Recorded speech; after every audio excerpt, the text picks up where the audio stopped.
One. What's up, everybody? Welcome to April 20th meetup. We are very excited to have you all here tonight. We have some really cool guest speakers coming in and some awesome topics tonight. We're going to be talking a little bit about home inspections and appraisals.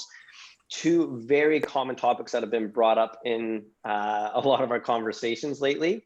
And so we're really excited to bring in some excerpts to be able to share and give you guys that information and continue to educate. Steve and I are very excited because next month is our 5-year of running this meetup. 5 years of consistently running basically every single month. The only months we've missed are a few in the summer where we've done hangout events, and one, I think because of COVID, our first event, we had to pivot last second. So in 5 years, there's been less than, I'd say, 3 or 4 meetups that we've missed every single month. So we're very excited. And it's just really cool for us to see the growth and the expansion and how many more people are a part of our community and growing. So yeah, I thought you saw some gray hairs. Yeah, there's a few more of those coming in real quick, Simon. Don't you worry. Steve had to go get them all cut off the other day because there were so many coming in. So cool. Let's just jump in and get this rolling. Right on. So we have a couple of really exciting topics. This is something that every investor needs to know inside and out. You know, how to communicate best with home inspectors, what things to look out for, what things to completely avoid, things to do a little, I guess, especially to really stand out. Same with the appraisal side of things. If you tuned into our last meetup, you heard us talk about a couple of additional steps that we took to bolster our appraisal on our George Street project. And then we'll, of course, open it up for some open Q&A. We have a couple of announcements to make in between, but we should be out of here within the next 90 minutes. Next. And as you can see by this little tiny baby, which might be Randy, who knows, we are we are very excited to see your faces again. So we thrive off this type of energy, and we want to see your faces. We as presenters like to see who is paying attention and who's in the room. So if you have the ability to throw a camera on, please do so. It really just helps us communicate and give you guys the best possible experience. And then if you are just, I guess, log it in or switch it back and forth between things, just be careful of your mic. We will mute you if needed. So who are we? This is your first go into our Reinvestor meetup. We're investors, we're educators, we're developers, everything in between, anything that's related to real estate investing, we are that. Get into data science even and analysis and economics, and we can go crazy, contracting, like everything in between. We're all about it. We live and breathe this stuff. And as you heard Randy say a few minutes ago, this is our we're leading up into our 5th year of running this meetup, and we absolutely love every piece of it. We founded this company back in 2016, where we believe there's a bigger mission in this world to help educate people on how to put their dead equity or their dead money that is equity to use. And if you can, like, especially now when interest rates are so freaking low, if you could take that equity out and pay, 1.5%, 2.5% on it, and then invest it into products that are cash flow projects that are giving you a 5% plus, you're making 2%, 2.5%, 4% there. And then with an overall, ROI at 15, 20, you're making that gap. And that's a big mission that we want to educate people on. And just a huge opportunity for homeowners now because of the appreciation that we've seen nationally over the last few years. We've done over $12 million, I think probably closer to 13 now over the last couple of months of real estate transactions. Everything that includes single family, condo, some small multifamily, some large multifamily, as well as now more so into the development space. We've raised over $8.5 million in investor capital, and 100% of the properties that are in our portfolio now we've done with OPM, other people's money, and we contribute to the ones that we like as well. But we've run this meetup for, we got to change the slide, 5 years. And we've done a ton of 2-day workshops. We've done some large events as well. Our reinvestor community is up and over 1,100 people now. So if you're not a part of the Reinvestors Facebook community, we'll post that link in the chat here in a minute. And it's just a great place to go check out some conversation, ask questions, get answers, network with people. You know, your network is your net worth. And our motto within the Reinvestors is go big to give big. As you can see on the shirt that Randy and I are wearing right now, go big to give big, where we are inspiring others to go bigger with their dreams and goals so that they can give bigger with their profits. And a big portion or big motivation for us is Kids Sport Victoria. Randy and I are both huge into sports. We both grew up in sports and found that we've learned so much about team and individual sport that we want to give that back to a lot of the kids in our local area. And there are other charities that we sponsor as well. But we know that the bigger we can grow our business, the bigger impact we can have on organizations like this. That's our motto. Our mission statement is this, where we are on a mission to financially educate 1 million people and inspire them to invest in real estate so they can live a more fulfilled life. And that's probably why you are all here, is to learn something about real estate so that you can implement that learning and go live a more fulfilled life. We do this every single month, as you heard us say a couple of times now. So the next one, it's always on the 3rd Tuesday of every month. Next up is May 18th, same time, same place, 6 p.m. West Coast time, 9 Eastern.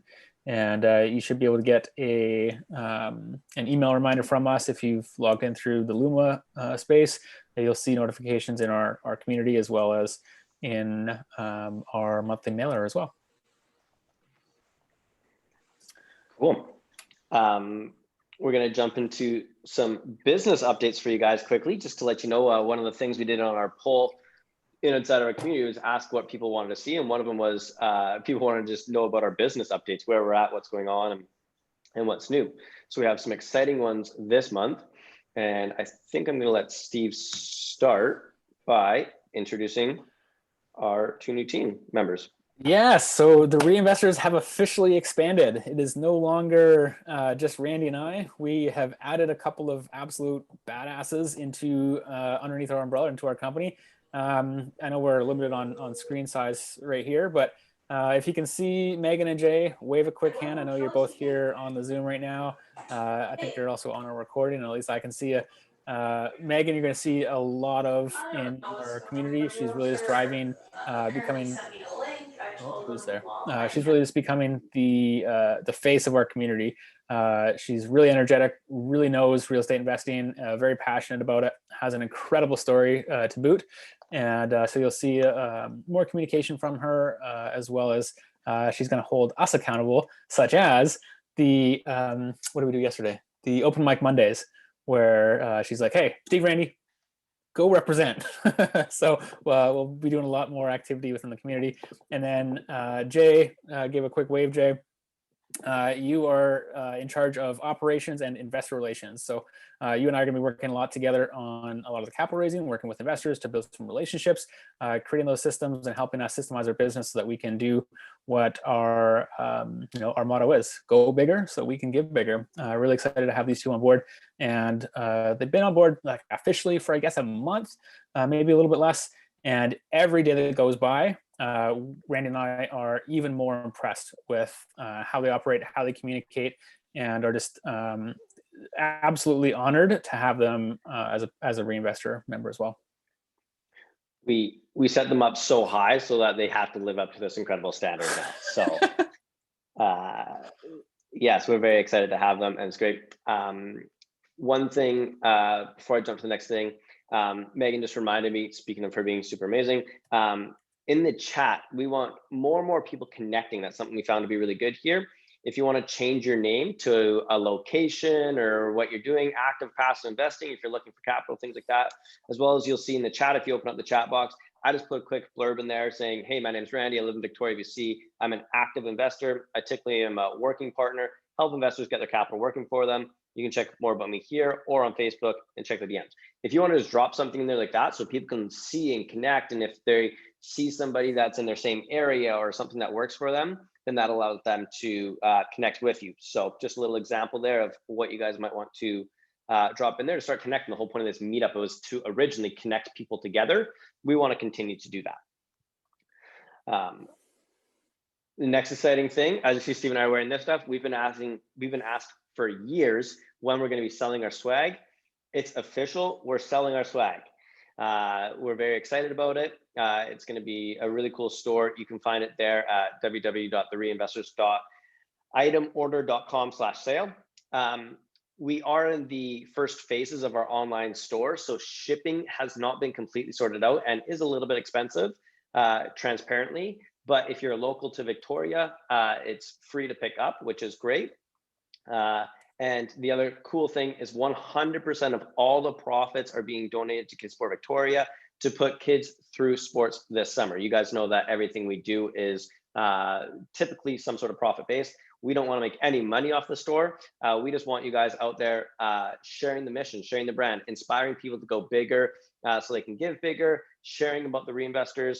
And we even have another section called Go Big to Give Big, where you can see in the previous slide on the left, on the left-hand side there, these ones are Go Big to Give Big.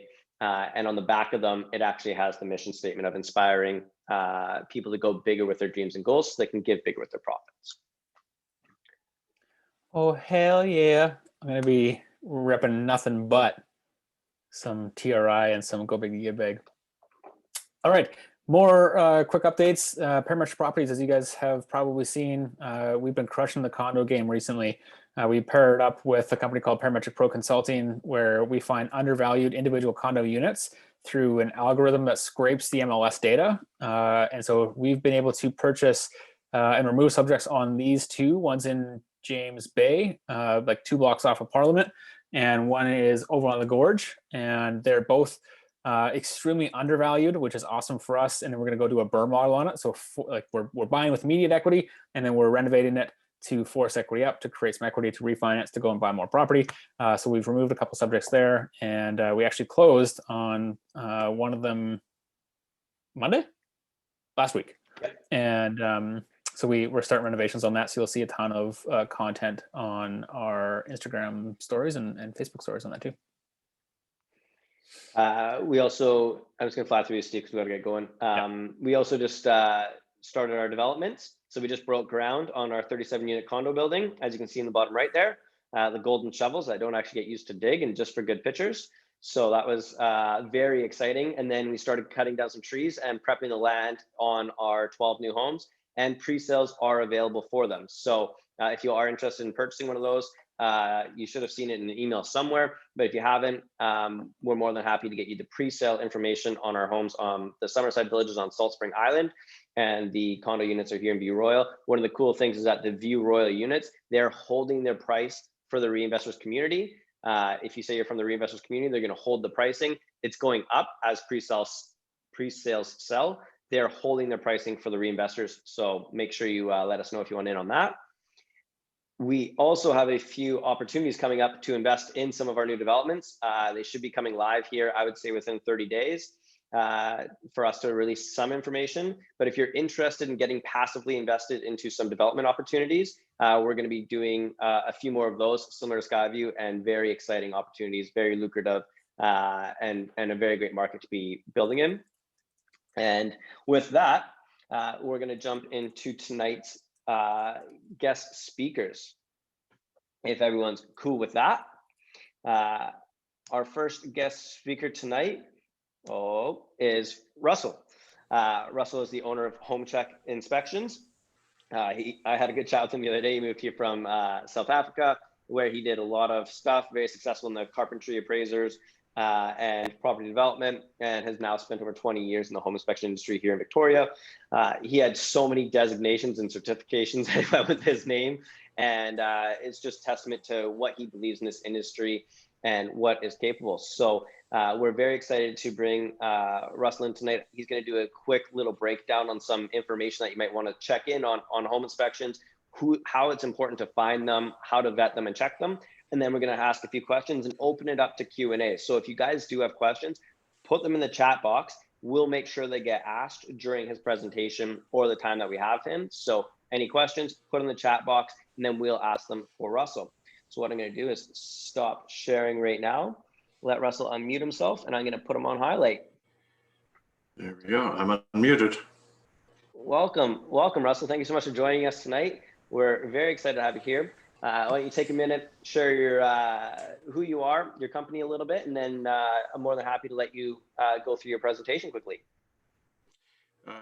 Thanks very much for having me. It's actually a pleasure to be here, and it's refreshing to hear a lot of excitement coming from a lot of people. The property market is what I've been in all my life, other than being a soldier and a baker and a butcher. But the property market is an exciting place to be in terms of real estate.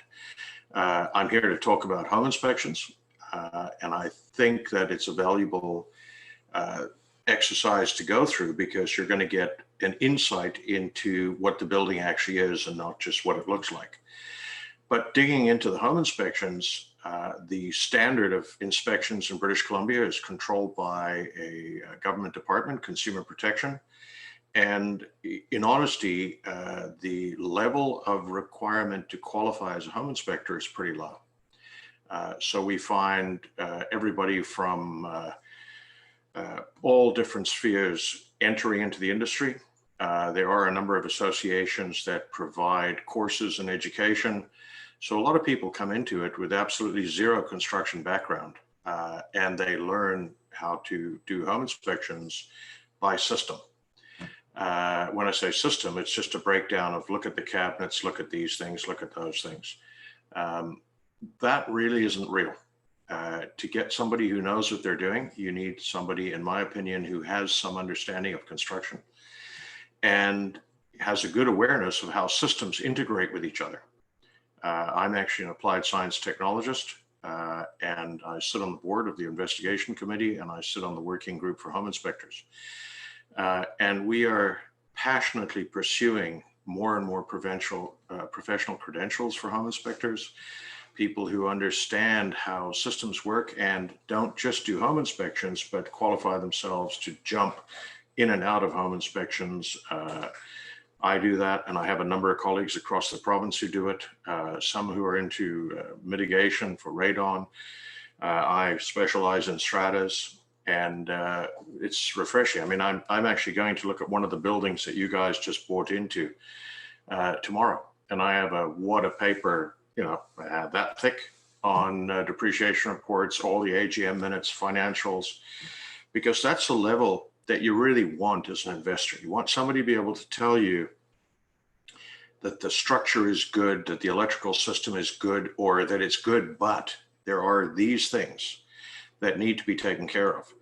And some of those things may not be an absolute necessity. So prioritizing where it is, you need to do some electrical work. This is absolutely necessary. It's not safe. It's in violation of code, or this needs to be done, but it's not going to hurt anybody. It's just technicality that is not compliant with regulation, and you can't sell it that way later on if you're trying to move it on without bringing some liability onto yourself. So the home inspection really needs to go to that level. Unfortunately, there's not a lot of people doing that. Anybody with an applied science background has to meet the regulation requirement from Consumer Protection, but they also have to meet all of the applied science requirements, which means they need to know building code, they need to know building envelope, they need to know hazardous materials, they need to have a good understanding of the electrical code and the fire code, so that when they're going through, they're actually able to advise on those things. Because if you don't know that and you buy into a condo building, for example, and their fire system is old, it could be $100,000 or $150,000 to upgrade that and bring it to code. And if you don't know that, you could be in a spot of bother having special levies no sooner do you get in. So that's why the importance of the home inspection, and important to get somebody so the questions to ask of a home inspector when crediting them for a job potentially is, what is your background? And what are your qualifications? Not necessarily your memberships with a group, What are your actual certifications and qualifications? You mentioned all these things behind my name. That's all the certifications I get from applied science. So they check it all out. They check out all your academics, all the courses you've done, and then all the practical work. So having somebody from that group, there's very few of us. On the island, I think there's 8 of us. And in the province, working in the home inspection industry, probably in total around about 60, maybe 70 of us. So we're the rarity. The other groups bring forward, I think, around about 400 home inspectors. So a small percentage of them have that level of qualification and certification.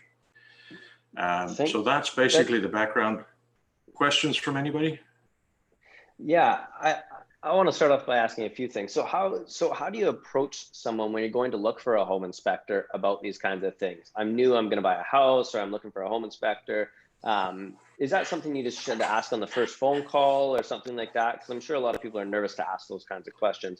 How do you typically see it handled like that in the industry? Well, that's a good point, because I find that a lot of calls we get into the office, and I do apologize, I've got somebody working, still preparing documents for tomorrow. A lot of the questions they ask are, when I look at them, they're almost amateurish. They don't really understand why they're doing this. They're actually being told they need a home inspection, and they're kind of bending over to the bucket of apples and they're going to pick up one. They are so varied in experience and qualification, and experience is extremely important. I'm not saying that there's home inspectors who are not applied science guys who are not good, but the questions to ask is, what is your background? Have you been in the construction industry? And if so, what did you do and how long? And the next question is, how long have you been in the home inspection industry?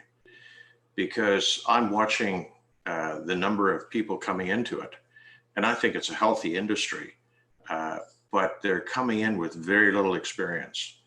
And everybody's website, if you go on, you'll find that they're probably the best in what they do. It's all marketing. It doesn't really mean a heck of a lot.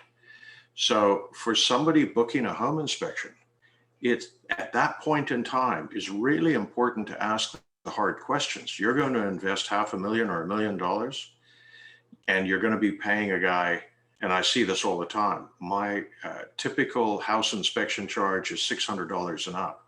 And I do some of them for $1,500, $2,000.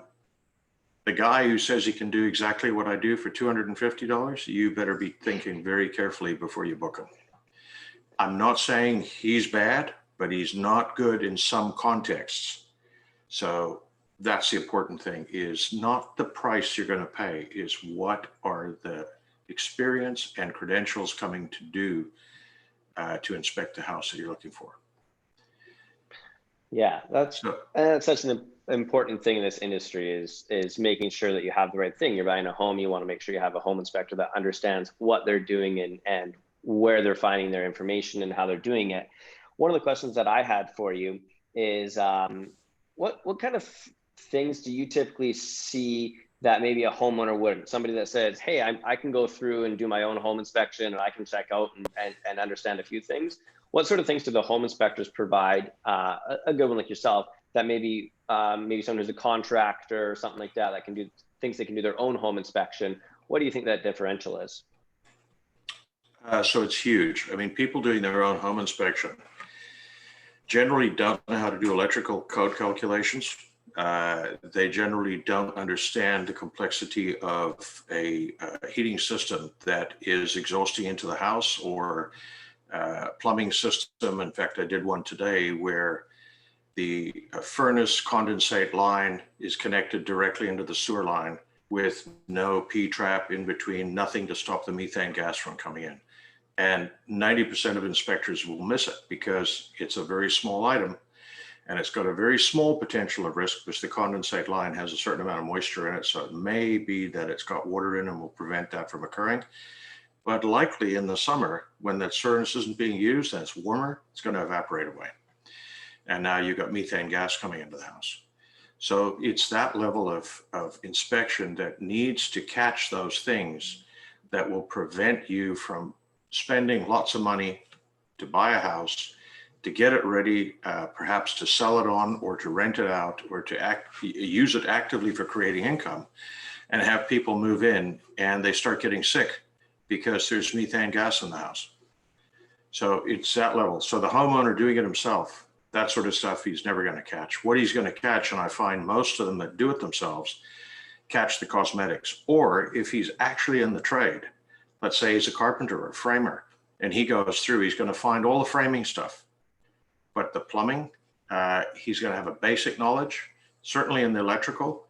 And I watch people, their eyes start rolling back when you're explaining about loads and capacities and how you don't have it. And you've bought a house that has a 100 amp system, but with a switch, you're pulling 150 amps through it, and you must upgrade. So it gets more and more technical. Or, houses where you have insufficient ventilation in the attic, or you've got lots of rooftop vents and no soffit vents, and how that's a problem. And it can get expensive to get all that mold and mildew out of there. Yeah, I definitely agree. There's a lot of important things. Me being in the trades and having bought multiple houses, we still bring a home inspector with us every single time, just because they have an eye for things. They look at how many houses a week compared to me, and they've looked and done a lot of the things. So it's really important for us to at least have a home inspector and have that peace of mind along the way. One of the questions that came in here is, obviously you're very well adversed in the strata depreciation reports and understanding that stuff in a different light. What percentage of strata fees should be going towards a contingency? Or is there standard across different building types or things like that when they're starting to look at these strata documents? Okay, so strata's depreciation reports were a wonderful invention to come along down the line. And if they were done absolutely correctly, which probably 90 to 95% of them are not, it would be a great yardstick to begin to get those kind of stats that you're talking about out of. But those documents are all over the place. And the fundamental to this is the strata property regulation in part 6.2. And you may want to jot that one down because it's the meat and potatoes of what a depreciation report should be. Within the first few sentences, it talks about a physical asset inventory and an evaluation. And it uses the words must. You must compile. And when it gets to physical asset inventory and evaluation, it doesn't say you can evaluate some of the assets. When you read on into that section, it will break down and have phrases like repair and maintain, which it will repeat 6 times, and the words replace, which it will repeat twice. It's very clear the regulators are intending for the strata to focus on repairs and maintenance because that's the fundamentally best use of the contingency reserve fund. That's what we're talking about. If the report is done and it is predominantly replace and very little repair and maintenance, the numbers will skew high and it's totally inaccurate because people in the building understand repairs and maintenance. It's a thing that we do constantly with our vehicles. We understand. Ford, when they started mass producing vehicles, they ran into a problem because people drove the cars and they broke, or the Model T. And they complained, you sold us junk. I want my horse back. And Ford realized that until they could get people to change their oil regularly, they began to put in a warranty with the vehicle. And they said, if you don't do this, you'll lose the warranty. So if you break down, you can't bring it back. That changed the motor industry. In fact, today it's such a norm, we don't even think about it. Well, that applies exactly to a strata.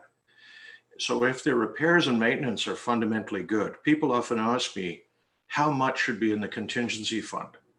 And that's like me asking you, how much money should you have for your life? Nobody knows until we can actually quantify what the repairs and maintenance will be and the replacement and create literally a planned maintenance schedule almost. We can't actually do it because there are things that must be left out by regulation. We can't look at anything that's within 1 year. Anything out of that is what we're looking at. But I've got buildings that I've done reports for, and I'm into the 3rd cycle. And they've now reached this place where their depreciation report is telling them what to do. They're following it. And it's actually not me telling them, it's their expenditure that tells me. I look at their stats on expenditure and then I forecast based on actual costs.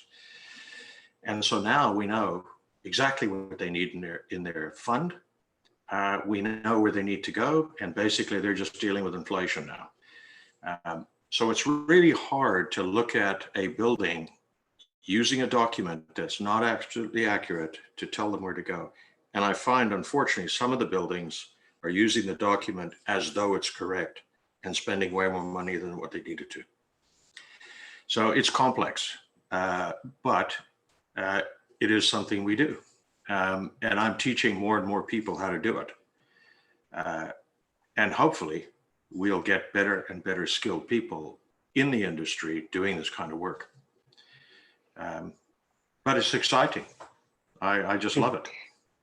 I admire the work that you're putting into the industry to try and improve it and make it a more stable, long industry. And that's a great just thing that you brought up there, just making people aware of what depreciation reports are and contingencies and stuff like that. So thanks for clearing that one up.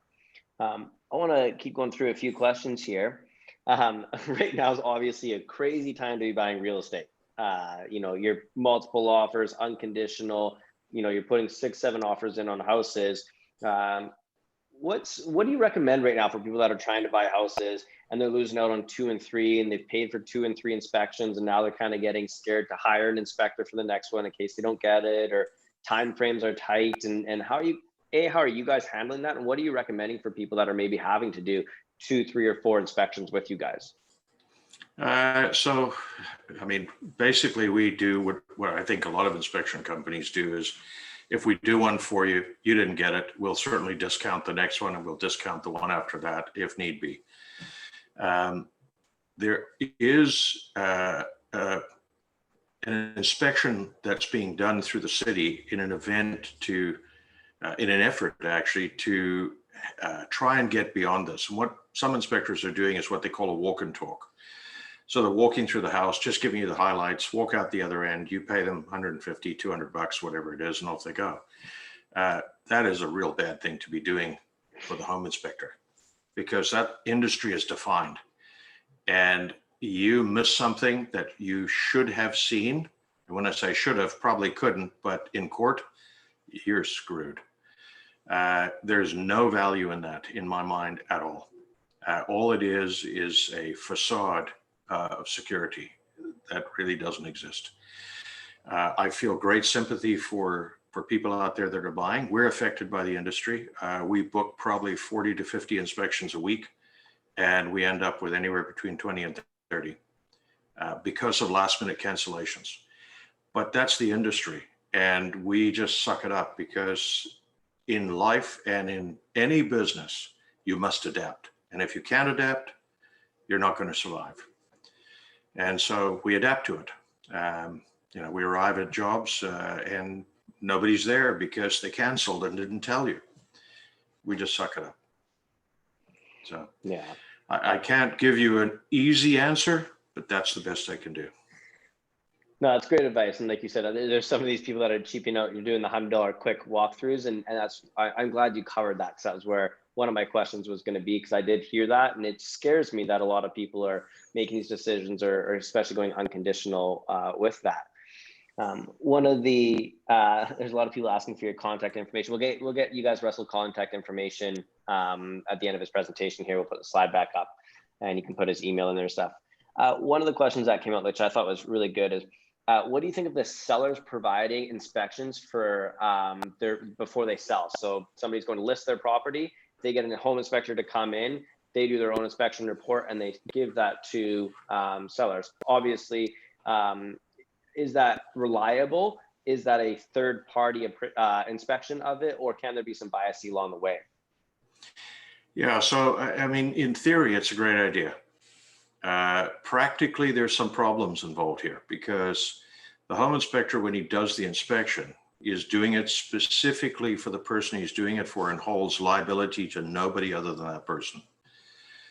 That's what most of the contracts say. So using that as a sole source is a problem. using it as a guide, still getting your guy in, that's probably the way to go. I think there's a lot of mileage in it because it shows that the seller, if it's all ethical and above board, is actually exposing everything about his property. He's also, as a seller, taking a certain amount of liability and pushing it onto the home inspector. Although the home inspection contract says I'm liable to no one other than my client, it can be in court shown that no, he was well aware that this was going to be circulated and that somebody else may rely on it. There's no test case on that yet, but it's coming. I know there are some places where, some provinces and some states where the inspection is always done by the seller and relied on by the buyer. And there's no place for the home inspector to hide because he's well aware that it's going to be used by another party. If that was the case, it would be great. That's awesome. I have one more quick question, and I see another one coming here, but my quick question is, what's the importance of doing a walkthrough post-inspection with the person looking to buy? So I'm going to go buy a home. I hire you to do it. Do I need to be there, or is the report pretty dialed in if I can go through it? Or do you want to do a walkthrough with each person going through the property and showing them what they need to see? I love the interaction of people being there because I can put a report in and I can tell you a lot of stuff, but I can't predict the questions you're going to ask. So the physical is you're asking me, you see something on the wall that looks really odd and you're asking about it, I can tell you. I often I do lots of analysis of depreciation reports, but often I'm asked to put it in writing. And I can do it, but I'm loath to do it because when I put it in writing, I have to answer every single question you could possibly ask. Because once it's in writing, there's no questions asked after that, in theory.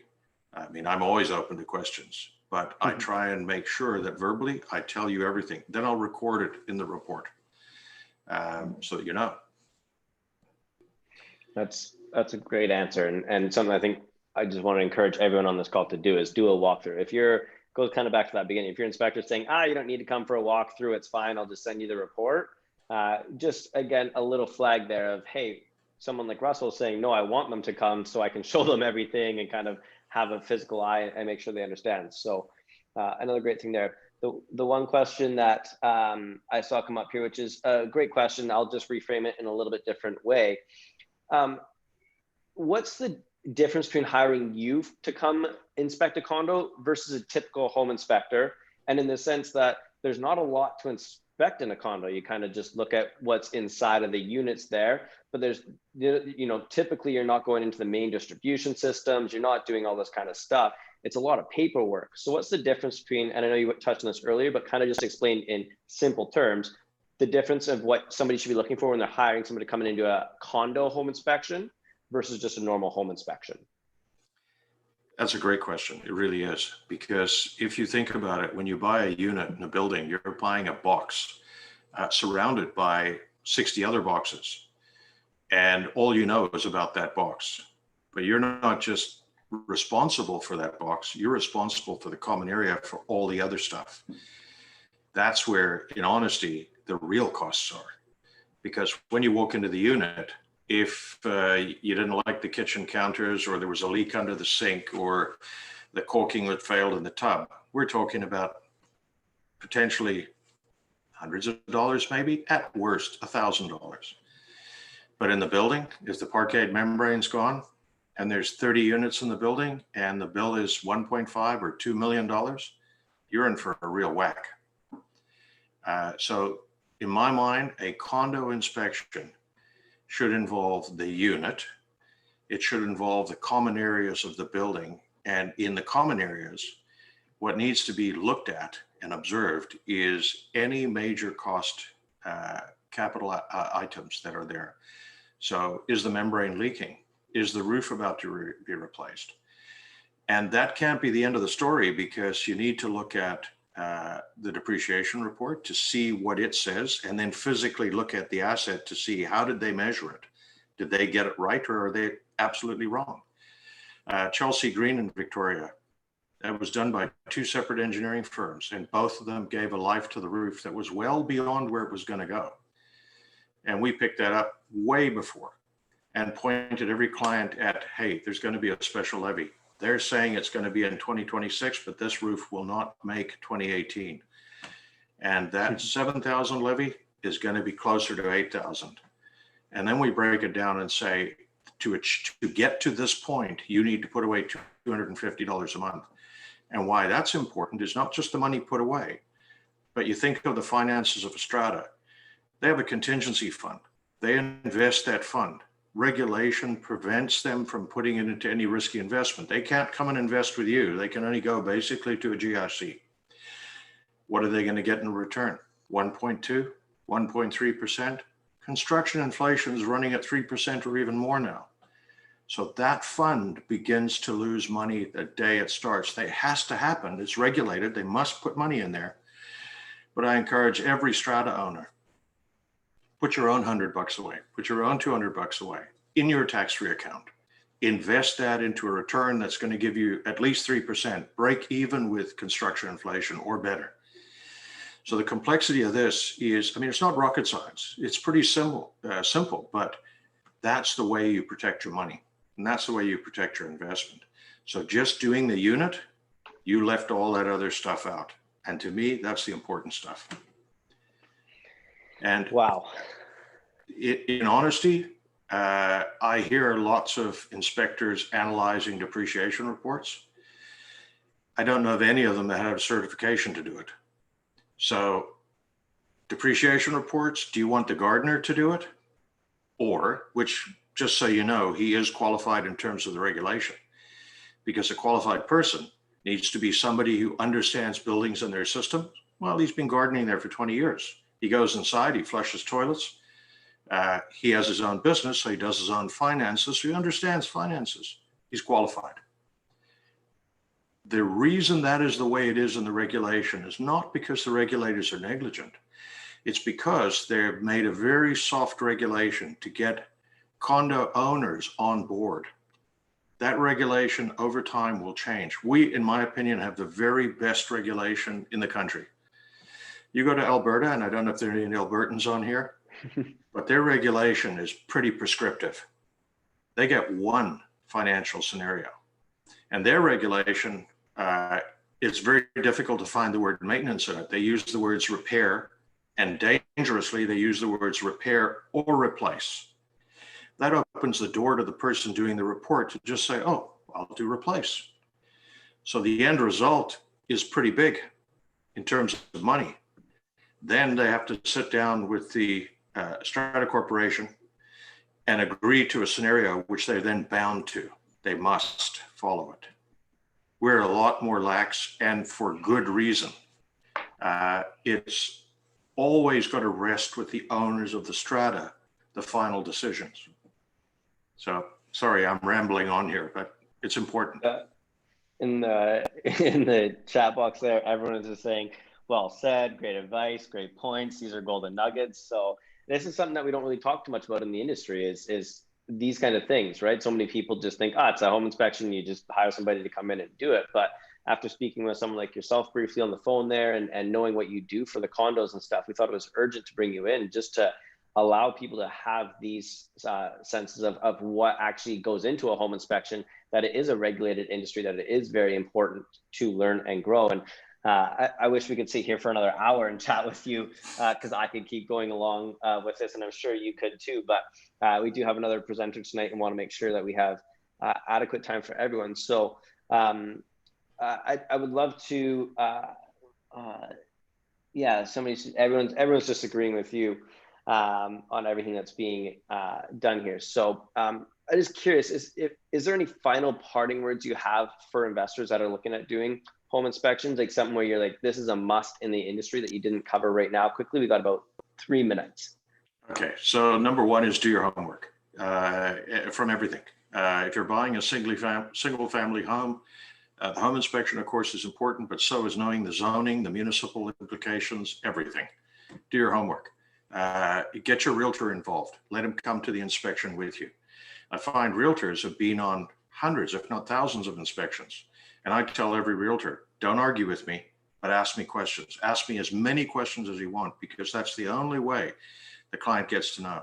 And I think it's important for the realtor to be there. So if something comes up, it's technical, they will understand it, they can negotiate it and do the best job for their client. If they're not there, client may lose out because he's trying to explain it. He doesn't understand it. So I think do your homework, make sure that you've got the best you can or can afford in terms of home inspector, your realtor, everybody do your homework. And I really want to thank you guys for getting out there to the public. Yeah, thank you so much for your time tonight, Russell. We really appreciate it. A lot of people in the chat are saying so. When we're done here, if you're comfortable with it, if you maybe want to put an email, I just put your website in there for people to look at. But there was quite a few people that were asking how to get a hold of you, how far you're willing to travel around, and if you have any referrals of other people like yourselves throughout Canada. So that's awesome. Thank you again, Russell. Really appreciate it. You're absolutely welcome. And you have a great evening, and thank you again for putting your time in to come share tonight. Thanks, guys. I'm going to say goodbye. I'm going to go home and have dinner.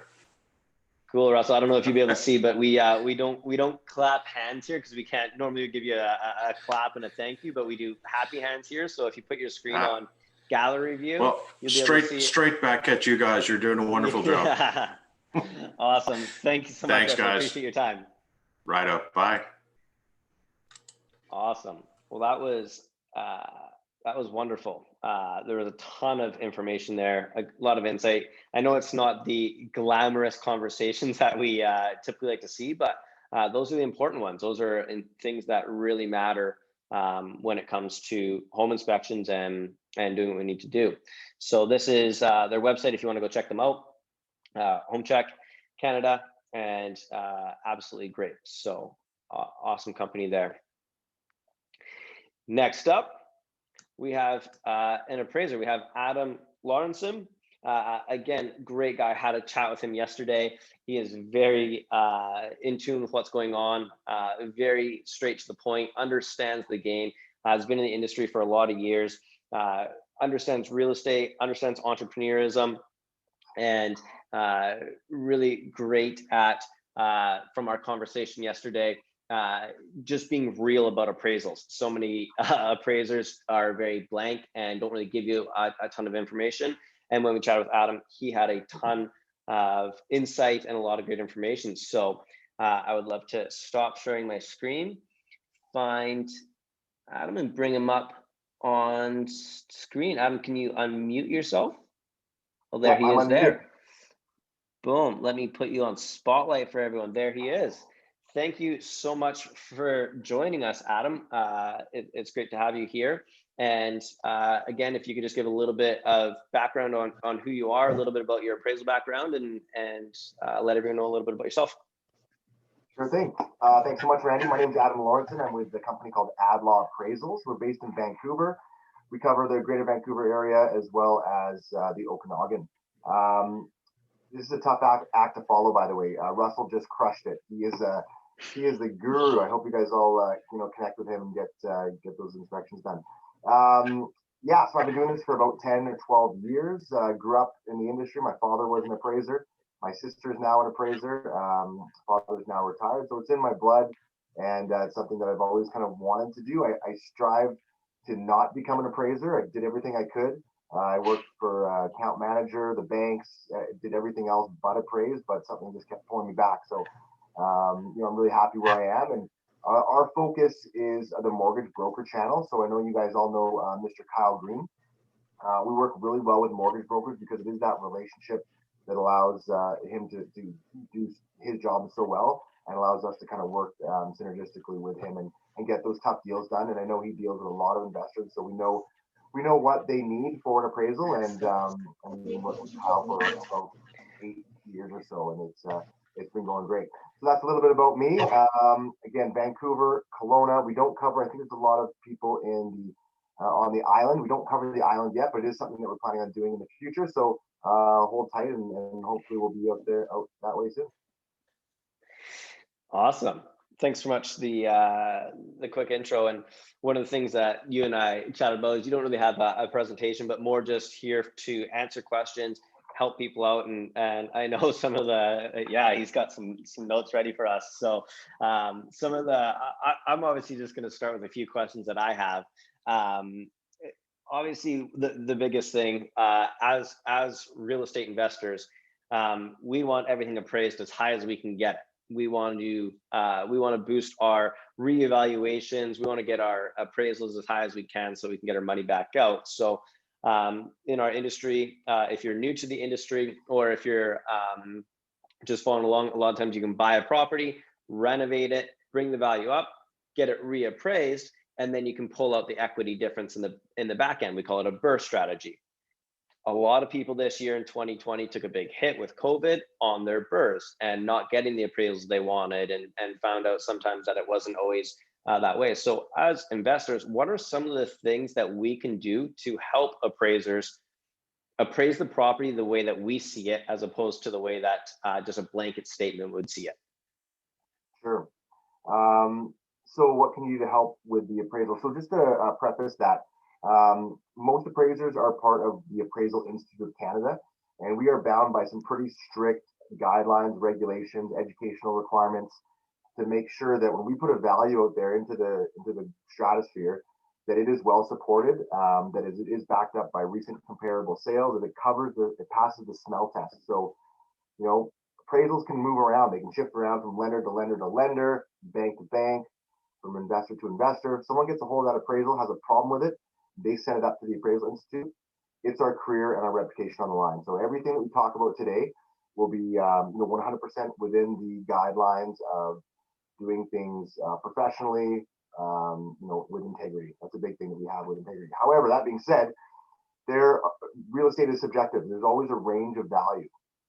And we want to make sure that nothing gets left on the table, that every rock is lifted up and looked at, every opportunity is looked at, and the appraiser has enough information that they can make the most educated and well-supported value possible. So with that being said, there are opportunities to ensure that that value is the strongest value possible, the highest value possible. The last thing you want is to go through all this work, do the was it the BRRRR investment strategies that we said, Randy?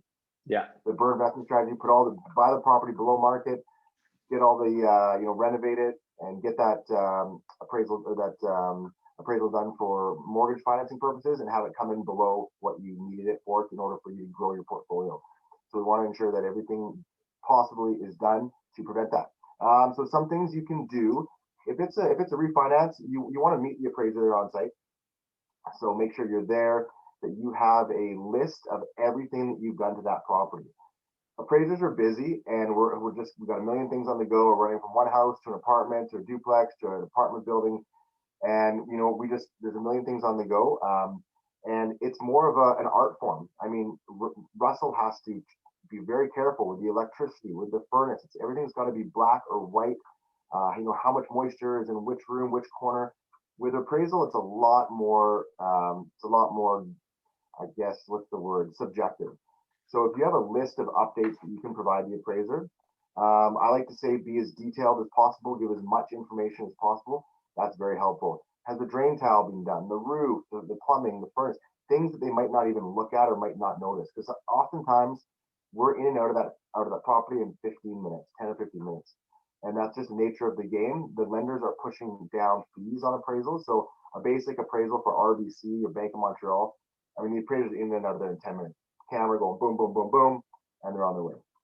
And that's just the nature of the game. So if you have a list of updates for the appraiser, it'll help a whole heck of a lot. Provide them with your value expectations. So if you're working with a mortgage broker or bank, provide them with your value expectations. What that does, it sets a goalpost. So the appraiser might have in the back of their head, all these houses in this area of Victoria are worth 650 or 700, but you're looking for 800. So make sure you plant that seed with the value expectations. And lastly, if it's a unique property, say it's a farm or it's a fiveplex or whatever, and there's not a lot of sales, maybe that appraiser picked up that assignment and is not the best appraiser for the job. It does happen.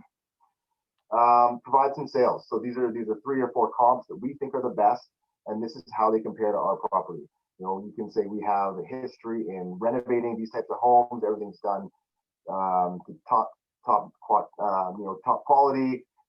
Everything's permitted, blah blah blah, and that'll give the appraiser some confidence that when he or she goes back to the office and starts banging out this appraisal report, that they will feel more comfortable pushing the value, knowing that they have enough data to support that. So if the bank calls and says, wow, most of the sales in this area are for $1 million, but you have this at $1.1 million, what's going on? But when you start rattling off, okay, this has been done, this has been done, that's been done, they'll get bored and they'll be like, okay, the value is 1.1, it's enough. But if you answer that call and you say, it's actually not that much different than the other ones. Maybe I was too high, and you revert that value back down 10%. That's not what you want. So value expectations, list of the updates, and any sales that you want to provide would be helpful for you to get the best value for that place. Do you guys prefer to receive that prior to coming to site, after you go on site, while you're on site? What's the best way to do that? And I know typically it doesn't go directly to you. How does that process typically work? Like, how do we get that information to you? Well, there's a couple ways to do it. It depends how you've ordered that appraisal. So you can, if you're working with a mortgage broker, they might order it direct. You can send an email to the appraiser and say, hey, please make sure the appraiser gets this document. When they're on site, you can say, can I grab your email address? I'd like to send you some documentation. It's 2021. No one wants a stack of paper. Every time I get a stack of paper, I just roll my eyes like, come on. If you're seeing 10 properties a day, that becomes quite a healthy amount of paper. So yeah, just send an email to the office or ask the appraiser while they're on site if they can send them some information. And I should put a caveat in there too. So often a realtor or an investor or a homeowner will provide so much information that it becomes condescending and unprofessional. So if you're providing too much information to the appraiser, it goes in one ear, out the other. And there almost becomes you got to respect the professionalism, the experience and what they're doing, and just kind of, say, hey, I know you know what you're doing, and I don't want to come across as impacting your job or whatever, but can I give you just a document to help you with your analysis, and maybe lead off with some of the the highlights of what you've done as far as the renovation. But yeah, sometimes we'll be given 30 sales, 40 sales, 50 sales comparables. Well, I won't look at any of them, and nor will any of my appraisers, because that's just too much data. We'll just start from scratch. But if you can say, hey, these are the 3 ones that I'd really like to see in that appraisal. This is the value that we'd love to get. If you can get close to that, we'd be super happy. Same thing goes for value expectations. If this property is worth, between $1 million and $1.1 million, and you say, I need $1.5 million. Well, there's a human component to that where the appraiser just shuts down, right? If you're looking for something so unrealistic, it's just the conversations just stop. So, make sure that you're within reason, that you're being reasonable, and that you're giving the appraiser some credit for the job that they're doing. They're there to gather the data themselves, but if you want to just help out a little bit, not do the job for them, but just help them out a little bit, that's always appreciated. Yeah, that's such great advice. And as many of you know, we did a very similar thing when we got our appraisal. We put together a little package of information. So we said who we are, some renovations we done. Here's our comparables. Here's what we were looking at when we did our renovation. Here's our list of our budget of everything we spent. We showed them, hey, we spent $200,000 on this renovation. If we bought it for 500, he's not going to appraise it for 6, hopefully, because we put the money in to bring it up to basically a new property and had it all listed out. Before I jump into some of the questions in the chat here, my last question is, what are some value add things that appraisers can weigh heavier than not? Obviously, cosmetic, when you walk in, you look, you're like, oh, it's got a nice paint job, that's good. But are there some value adds, like curb appeal? Is that a big thing when you look at it? I guess I'll ask the question differently, but what are like the 3 top things that can boost your appraisal or make the appraiser feel a lot more confident leaving that property, that the value is worth what they're going to be bringing in? Yeah, that's a great question. So, the key things, kitchen and bathrooms, that those nice clean countertops, and have the house like a realtor would stage a property, have it as clean as possible. I always hear my staff telling people it doesn't need to be showcase ready, but it does make a difference. And again, it allows it gives the appraiser some confidence that they can see the corners, they can see where the baseboards, where are my baseboards, so you can see them in this wide angle view. You can see where the baseboards hit the flooring, and you can see that it's clean. if there's clothes everywhere, boxes and things, they have to assume, right? And often an appraiser, we're working for the banks, we're mitigating risk. So we may err on the side of caution. You want to give the appraiser every opportunity to say, oh, wow, the homeowner takes care of the property, therefore they're probably taking care of all these other things that they can't see. Maybe the roof, we're not roofing experts. So if they're taking care of the bathrooms, they're probably taking care of the furnace and the roof. Two things appraisers know nothing about. So we want to give the appraiser enough ammo so they can make those positive assumptions. That's awesome. Those are some great other points. things that I'll add to that. Sorry, Randy. Other things will be curb appeal. So a photo is worth 1,000 words. If the bank sees a nice picture of that house at the front, grass is mowed, there's no car with 3 wheels, on the side, that type of thing does go a long way. It does allow the appraiser, again, it gives them that confidence that, hey, this individual who owns this property does take care of it, and therefore they can push the value when they need to push it. That's awesome. And it's such minor things that sometimes you don't really think too much about, like even just having the house clean, or if you have tenants, if it's tenanted, asking your tenants, buying them a gift card saying, hey, I'll get you a $50 gift card if you clean the house up. That's going to add so much more value on the back end that people don't think about. So those are some fantastic points there. Getting into a few questions in the chat here, summarizing this one a little bit. A lot of the times it's hard to get a hold of the appraiser, and especially through COVID, they were just doing drive-bys and weren't actually going in. Maybe you weren't able to meet them for appointments. Is there a way to ensure you do that? Is it an obligation from the bank to share that information with you that you can meet them there versus not? Do you have to ask for it? How far do you go with that? Sorry, Randy, can you rephrase that? I'm just what I'm picking out of that is that there's full appraisals where you meet the homeowner on site, and there's what's called a modified full appraisal where the appraiser drives by the property and we take photos from the homeowner and the exterior inspection. We put those together. So what was the question? Sorry. My question, I guess, will be, when do you get a full appraisal? When do you get a modified one? Like if you don't get told that the appraiser is going to the house and actually going to be walking through and doing that, they're just going to be driving by. How do you justify that and get them to come in to sell yourself and things like that versus not? Yeah, interesting. So that's basically a decision that the appraiser and the homeowner make, and it has to do with their COVID, their ability to deal with any sort of COVID issue. So if they've been exposed, it becomes a modified full appraisal. If they're just uncomfortable with an appraiser coming in, they just say, hey, I'm uncomfortable. That's a modified full. There's opportunities to take advantage of that loophole today, right? You can take amazing photos of your property. You can clear out all the gunk, take that photo, and then put it all back like right away. And that's just an opportunity during this time. So there's no reason most banks will accept a modified full appraisal in every situation. They don't want someone to die of COVID for a mortgage, right? So they don't want to be responsible for that. If someone says I'm uncomfortable with having someone come to my house, boom, it gets switched over to a modified full appraisal.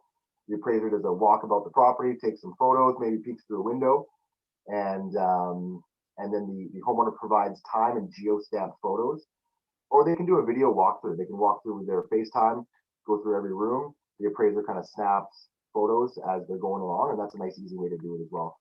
So, but yeah, as long as everyone's comfortable and you've got a great product that you want to show the appraiser, then make sure that you're getting them in the house and you can show them all the work that you've done. Cool. Great question here by Zach. It's going to kind of change topic a little bit, but just about rentals. So a lot of times when appraisers look at rentals, going maybe a little bit commercial, maybe we're looking at 5-6 plex or something like that, or you're taking into consideration rental values. Typically they use CMHC type values. Maybe they're a little bit lower than what the rental market is and things like that. What can we do to prove, like, can we provide leases? Can we provide, like, obviously not on our own property, but similar properties that at least sell rental ads? How heavy does that weigh in and what do we do? And I'll preface that Zach's an investor that we know pretty good. And he said he always finds that CMHC rents out a few $100 cheaper than what market rents are when he goes in for his appraisals for commercial property in particular. Interesting, yeah. So I think when we spoke earlier, Randy, I said, make the appraiser's job easy. So if you can provide them with concrete rental support, they have to verify it, right? There has to be, for residential, we use Facebook, Craigslist, we use a website called Castanet in Kelowna. I'm sure there's sites in Victoria that also have rental data. Even if it's just a listing, we can use that and add it to our database and use that in the report. So yeah, if you're looking for $2,000 a month for this apartment, 2-bedroom apartment, a CMHC may have some data at 1,600 or 1,700, but you need 2,000. The appraiser should have access to data that supports that. But again, if you want to make their job easier and ensure that that number gets hit, give them 3 comparables. Hey, here's 3 examples of some things that are listed at $2,000 in the area. And I mean, it's rentals in the residential space. It's wild, wild west, right? So up to about 4 years ago, I could just pick a number out of thin air with no support and say, this house would rent for $10,000 a month. This condo would rent for $3,000. It was a one-liner. I would do it for a pack of cigarettes or something. Like we didn't even charge for it. So now the Appraisal Institute has forced us to make a rental rents almost as important and as well written as a full appraisal report. So we have to have comparables, we have to have photos, we have to do an analysis of those rents. But the problem is that there's no database for these rents. You can go on Craigslist, you can go on Facebook, anything that you find can be used. So if you get a appraiser that doesn't know the area, I mean, you could feed them a bunch of data from these sites that really is not accurate. If you want to get those values up, an appraiser should know the area, and they'll know that, hey, a 1-bedroom apartment in downtown is $1,800. So if you feed them $2,400 rents, they may laugh you out. But there is an opportunity there to provide them, hey, here's 3 rents at $2,000. Like I said, we're always, for investors, you should always be pushing to the high end of the range, not something that's unrealistic. So just help the appraiser get to the high end of the range, make sure there's no missed opportunities, and make their job easy, and you'll be laughing. Nice. Grant and Karina asked a really great question. That's when you go to purchase a home, basically the appraisal that comes in is just to verify that the purchase price matches what they're going to appraise it for. It's not actually about what the home value is these days. And sometimes with these bidding wars and being $100,000 over and such, if you're trying to get a mortgage and you guys come in and say, no, it's actually not worth that, it's worth this, or vice versa. If you buy it below market value and you want it to be originally mortgaged higher, they just come down to whatever the value is on the purchase price of the agreement. Is there a way around that, or is that just the way the industry is right now and we just kind of have to live with it as we go? Yeah, so where is the so you said a couple options there. One, where it sells below market and the appraisal comes in higher, or if it sells multiple offers way above market and the appraisal comes in low. So these are all real situations. They happen every day at our office. For example, from 2014 to 2018, a pre-sale, they buy it for 400 and appraise it 600. They buy it at 500 and appraise it 700. That was happening all the time. And some investors were taking those deals to private lenders and borrowing on the new value, not the original sale price. So there are opportunities. If you pick the right lender, work with the right mortgage broker, you can get the appraised, the higher value. You can actually do the mortgage on that higher amount. But as far as in terms of the comment, like, does the appraisal just support the value? Yeah, if we're within 5% of the range and we know the value sold at $1 million, we're not going to say it's worth 2% less or 2% more. We're going to hit that value. The bank's just trying to make a decision, boom, and on to the next one. If you're in a refinance situation where you are trying to maximize your mortgage, then then we want to be really careful and make sure that the values are accurate. That we're not killing too many deals, but it does happen. People do overpay. And I did a presentation this morning where I said about 10% of our deals in the last 6 months have been below the sale price. And that happens for a variety of reasons. And then you're the bad guy. Don't get caught in that situation. Yeah, that can kill a lot of deals real quick. Yeah. One of the other questions that comes in is, and I don't know how much bias you can say, but is there a lender that's typically more generous in working with appraisers, or a little bit more open to ideas that you've worked with that might be like someone that you could push some directions on as an investor, we're always just looking for that one extra edge, right? Is there a bank or a lender or something that's I wouldn't say there's a lender. All lenders are looking for the fair market value. There's no lender that would say, yeah, we don't mind pushing values. I mean, there are some private lenders that I think they lend to own, I think is their prerogative, right? So they don't care if you if it's a $500,000 house and you value it $1 million, they're hoping that you're going to falter on that mortgage and they'll take it over. But generally speaking, no, it's more of a relationship with the appraiser, the mortgage broker, to get that highest value possible. And then with that highest value, they can shop it around to the different lenders. cool. And another just quick question is, gone are the days of people requesting their appraisers, right? The bank obviously requests it. Is there a way that as investors, if we have a working relationship with someone like yourself, and we're like, yo, Adam understands what we're trying to do, or his company does, is there ways that we can try and request to have someone like yourself do the appraisals on our property versus just having whatever the bank throws at us? Yeah, so it all depends on who you're doing your financing with.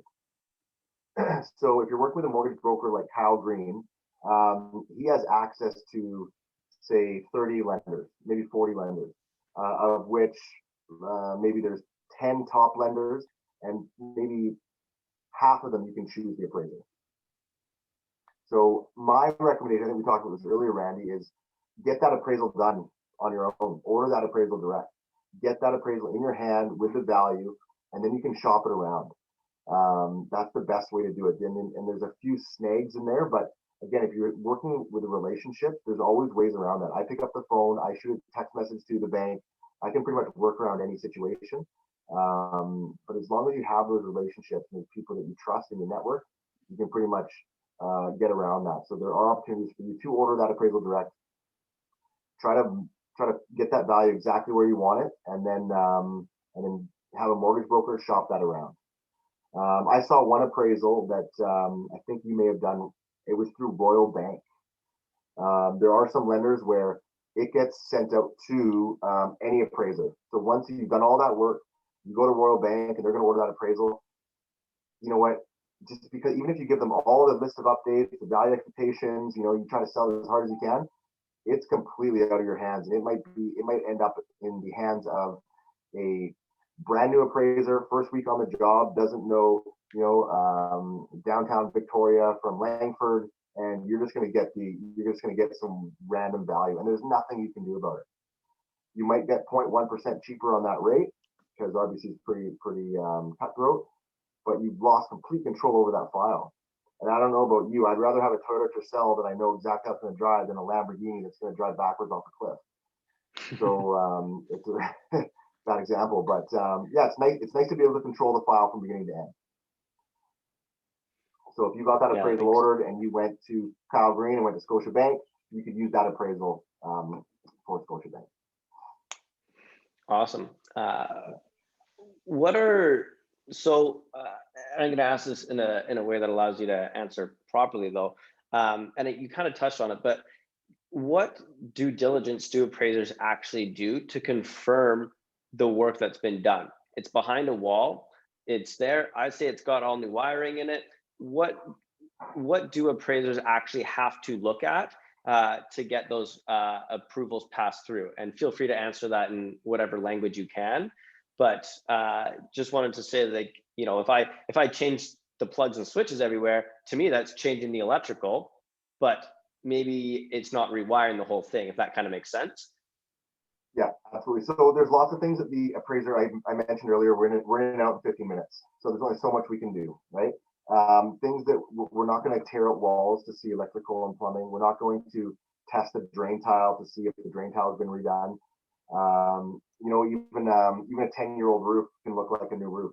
So to answer your question, there's very little we can do. It's all with our eyes. If we can't see it, we can't confirm it. But hey, if you provide that list that this has all been done, that's going to go in the report, and we're going to rely on that and assume that it is 100% accurate. I wouldn't condone anything unethical at all, but just be aware that there's only so much we can see. You want to sell that property as hard as you can. Give it your best shot. Let the appraiser do their due diligence and see if they can, call BS if there's something that you're throwing in there that's not 100% accurate. Another thing to add to that is the amount you spend on renovations. So you mentioned, Randy, that you threw 210 grand into this property. Well, that's good to know, right? If the appraiser thinks you spent 50 grand, they're going to have a real tough time trying to push that renovation adjustment up to 200 grand. They want to know that the actual dollars and cents that you spend. And if they have that, they might say, hey, you did a really good job on finding good contractors. They did a thorough job on it. Everything was done to a high standard. And so that'll always help too. So if you can pump up those numbers to something that's still reasonable, it works too. Especially if you've done some of the work yourself. I see someone do a kitchen, they may have spent 10 grand on it, and I'll say, hey, what would it cost to do this in the real market? And they say, well, 50 grand. I say, okay, well, I put down 50 grand. I want to give everyone the benefit of the doubt to ensure that they're getting the highest bang for the buck with the mortgage.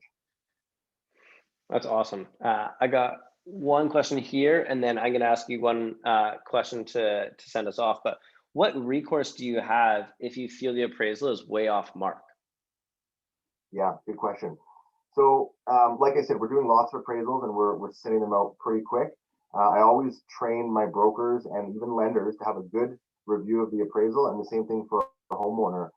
Have a good look at the appraisal, see if they're missing anything. So what you can comment on is where the comparables are. So if you look at the comparable sales and they may be in an inferior area, you can say, hey, these are inferior. It's dragging down the value. Can you look at these sales? So if you can just provide them with more sales evidence, if you have a good realtor connection, get the realtor to review the appraisal and say, you know what, this looks like there's opportunity for a little bit of a higher value. Give the appraiser these 3 sales, again, with the utmost respect. I mean, everyone knows human relations. You're going to get more if you kind of butter someone up than if you say, hey, this appraisal sucks. Here's 3 comps, do a better job. I might just say, you know what, I'm too busy. That's the value. I got to go on to the next one. So give them 3 comps and say, hey, is there an opportunity for higher value? We think the reasons it's low are because the sales are in an inferior area. The renovations done on the comparables aren't as good as the subject properties. And if there's any opportunity for higher value, we'd be much appreciated. And you can send that into an email. You should have the appraiser's card. They give it to you on site. Just send an email and hope for the best. That's awesome. And just to follow that one up, can you ask for the appraisal report done by the bank? Is that something that you can answer? Sorry, Randy, let me just add that one more time too. So a value appeal is much easier to do before the bank sees it, right? So if that appraisal has been uploaded to Royal Bank through a third-party appraisal management system, making a change, it sets off so many alarm bells to the CEO of RBC could get this. Why is AdLaw appraisals changing the value so much? Let's take them off the RBC list.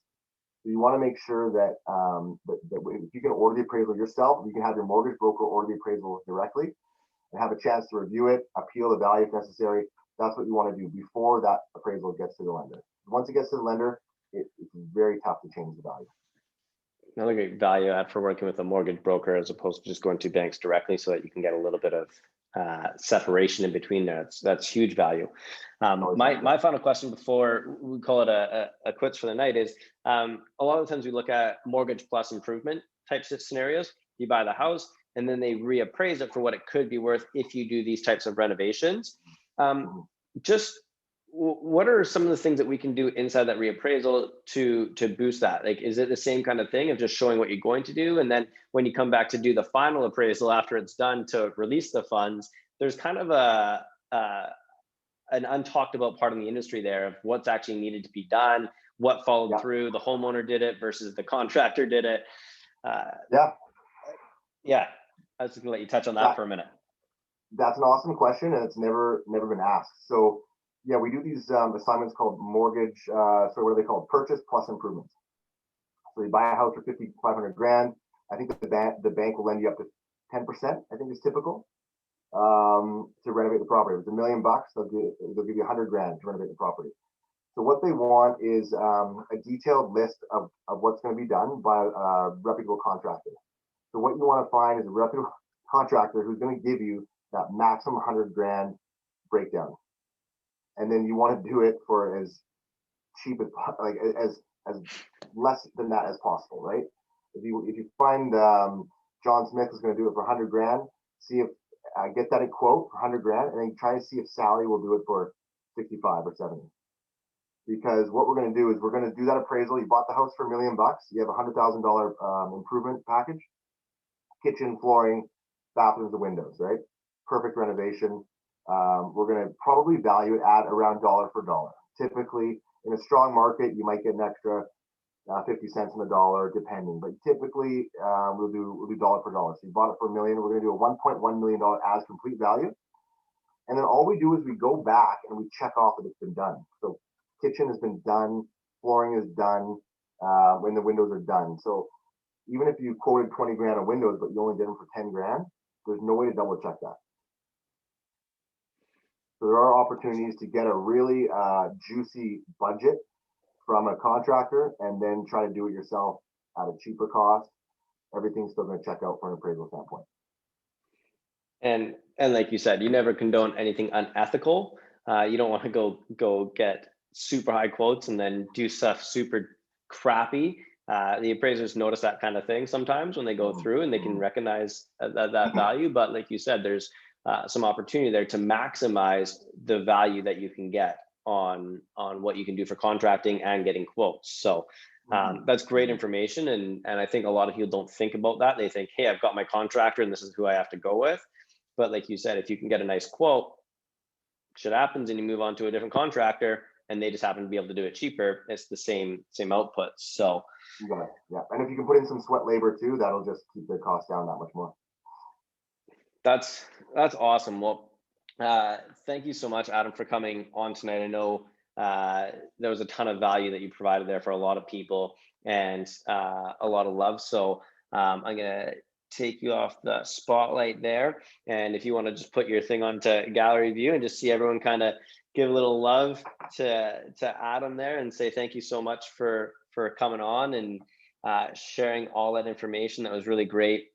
We really appreciate it. And a lot of the times on our meetups, we have people from Ontario that the minute it sounds like it's going to end, it's 10:30 there, they're out. So I'm sure they appreciate it. I saw a lot of comments from people in here that said thank you for coming on. And if you look in the comments, there's a lot of people just loving on you for sharing all that information. And I think we're going to be in touch a little bit more for the next while because I really enjoyed your value. You're probably one of the most open appraisers I've talked to, and I've talked to quite a few, that's willing to just be honest about how you evaluate and look at properties. So thank you so much for coming on. Really appreciate it. And we look forward to building a relationship further with you. Thanks a lot, Randy. Awesome. Well, guys, we are finishing up right on time. One thing that we're pretty punctual with. Just going to close us out here a little bit. For those of you that want to continue the conversation, head on over to our Reinvestors community on Facebook. We are over 1,000 members now. We're close to 1,100. So that's fantastic. There's a lot of great people in there, a lot of people chatting, very simple. Just Facebook, the Reinvestors community, and you'll be able to find it. And after you're done this, Luma will send you a review, and we'll, if you want to fill it out, we appreciate any reviews, good or bad. We like to learn what we can do better to improve this. Also, what we're doing good that keeps you happy. So thank you for that. Quick reminder, our meetup is May 18th. Put it in your calendar if you're on this call. Luma is going to send you a reminder about our next event. If you're watching this on recording, put in your calendar and get on our Luma. And thank you, guys.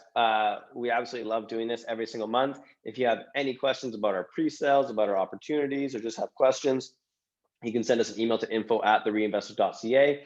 Check us out and check us out on Instagram and Facebook and all the other spots. So thank you all so much for coming out tonight. We appreciate doing this for you, and we will hopefully see you all next month. See you guys.